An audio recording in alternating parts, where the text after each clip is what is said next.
Hello everyone, best concept series में आपका फिर स्वागत है। एक बहुत ही प्यारा क्वेश्चन मेरे आपके सामने, और ये क्वेश्चन मैं आपके सामने इसलिए लेकर आया हूँ कि आप लोग ऐसे क्वेश्चंस में जनसंख्या संबंधी प्रश्न कई अलग अलग मेथड्स को यूज करते हैं। मेरे भाई, मैंने हमेशा आपसे कहा है कि जब भी जनसंख्या संबंधी प्रश्न या SICI की बात करें तो मेरे भाई स्क्वायर क्यूब आपको याद होने चाहिए। अगर ये याद है तो ऐसे क्वेश्चन विद इन सेकंड में मेरे भाई सॉल्व हो जाते हैं। आप एक कॉन्सेप्ट बहुत भारी पड़ जाते हैं। लोग डिजिटल सम जाने अप्रोक्सीमेशन, जाने क्या क्या मेथड लगाते हैं, सब कुछ लगाइए मेरे भाई, लेकिन ये चीज भी आपको बहुत ज्यादा इंपॉर्टेंट है, ये याद होने चाहिए। जैसे ये क्वेश्चन में कहा जा रहा है एक नगर की जनसंख्या प्रतिवर्ष 5% बढ़ रही है। अब 5% का मतलब आपको समझ में आ गया।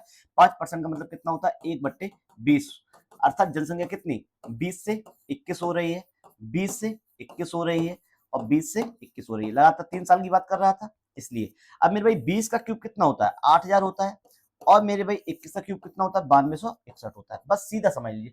वर्तमान जनसंख्या कितनी है? 80,000। कितने गुने पे मेरे भाई? 10 गुने पर। तो ये भी कितने गुने पे हो जाएगा? 10 गुने पे हो जाएगा, अर्थात 9261 ऑप्शन ए आपका आंसर हो जाएगा। अगर ये चीजें आपको याद हैं तो मेरे भाई किसी भी ट्रिक या किसी भी मेथड से बहुत ज्यादा स्ट्रांग है, आप उससे जल्दी आंसर निकाल पाएंगे। अगर नहीं है याद मेरे भाई तो मेरे भाई आप समय वेस्ट करेंगे, और एग्जाम में इतना समय नहीं है आपके पास कि आप समय को वेस्ट करें। तो ऐसे ही बेस्ट कॉन्सेप्ट और बेस्ट जानने के लिए मेरे चैनल को सब्सक्राइब करें, शेयर करें, फॉलो करें। Thank you.